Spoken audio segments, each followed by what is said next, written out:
Yo. Up. Mahalaga ang ating mga mata dahil kung bulag tayo, hindi natin makikita ang ganda ng paligid. May kabagalan kang kumilos upang gawin ang mga bagay-bagay at malimit kang magkamali o malapit sa disgrasya. Kaya naman dapat nating pag-ingatan ang mga ito. Una, huwag kang maniwala sa mga ilang paniniwala ukol dito. Hiling nyo bang magbasa sa dilim? Matulog ng basa ang buhok?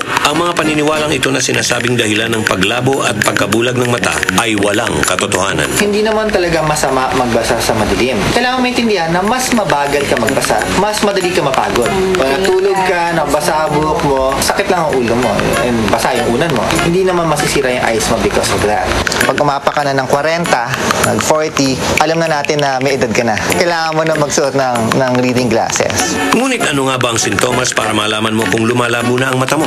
Malabo either distance or near sa kanila. Nagluluha, pagod, inaantok ang feeling, mabigat yung eyelids. Kung dumating sa iyo ang ganitong pagkakataon, abay, magpakonsulta ka na sa mga eksperto, sa isang optometrist o ophthalmologist dahil maaaring ikaw ay farsighted, nearsighted, presbyopic o astigmatic. Ideally, we go ahead and give glasses. No? The second would be, hindi glasses, contact lenses. Ngunit kung istorbo sa iyo ang pagsasalamin o ang paglalagay ng contact lens at sobrang taas na ng grado ng iyong paningin, sa panahon ngayon, maaari mo nang ipa-implant ang contact lens sa iyong mga mata at aabot ito sa halagang 100,000 pesos pataas. The contact lenses may be placed inside the eye. Hindi mo kailangan tanggalin yung natural lens mo, papatong mo lang yun to correct. Semi-permanent. At kung ayaw mo namang magpa-implant, pwede ka ring magpa-lens replacement. Bongga, di ba?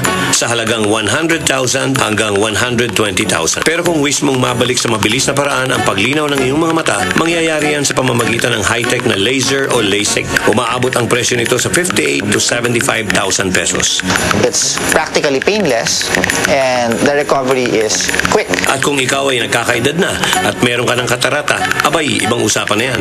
Dahil tang surgery na lang ang katapat nito at gagastos ka ng 35,000 pataas, maalis lamang ang panlalabo ng mata mo.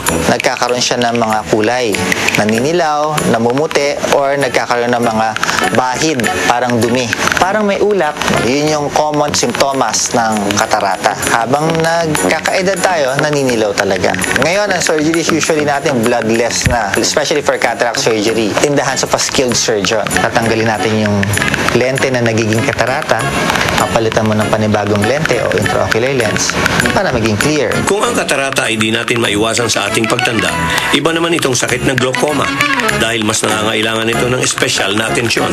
What is glaucoma? Grupo ng sakit na nagkakos ng paglabo ng paningin, hindi nare-reverse. Habang buhay ka dapat na nagpapatingin sa doktor, sa glaucoma specialist mo, nakokontrol yung pagkasira. Kaya hanggat bata ay ugaliing patingnan ng mga mata dahil sayang naman kung fabulous ang kulay ng mga mata mo. Bakit iba brown, bakit iba blue? Parents, yung genetic traits nila, pag nag-mix and match, pasok dun sa bata. Minsan may makikita kayo na si mama at si papa, brown, yung bata, gray.